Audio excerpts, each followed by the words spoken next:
The governor has declared a disaster emergency, and what that means is really two main things. Number one, it allows the state to provide resources to assist in the cleanup and assist in the response. The second main thing that does is it opens up the availability for individual assistance. Individual assistance is a grant program up to $5,000.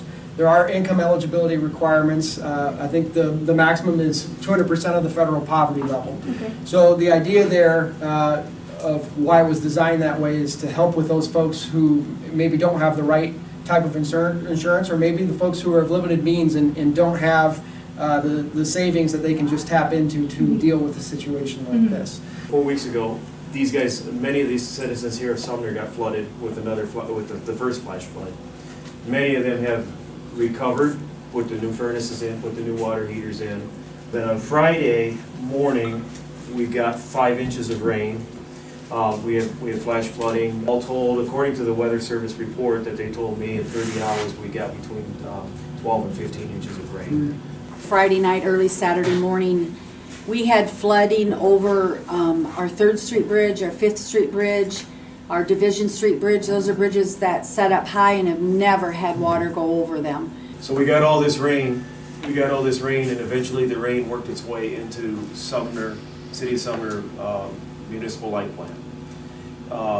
Fought it as long as they could, but it reached critical equipment. It took the equipment out, which took all of the town's electrical power out.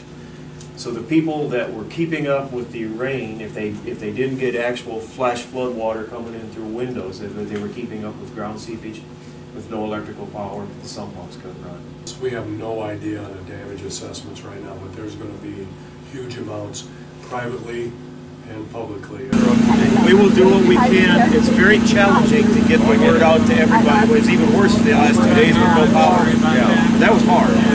But we're getting it. We're going to be setting up hopefully a one-stop shop once it gets established when the right agencies are in town, and we hope that will be within the next 2 or 3 days. We'll get that word out. Hang in there. I'm impressed by your positive attitude. It doesn't help to cry all the time. You just got to keep moving forward. With my kids here, it really helps.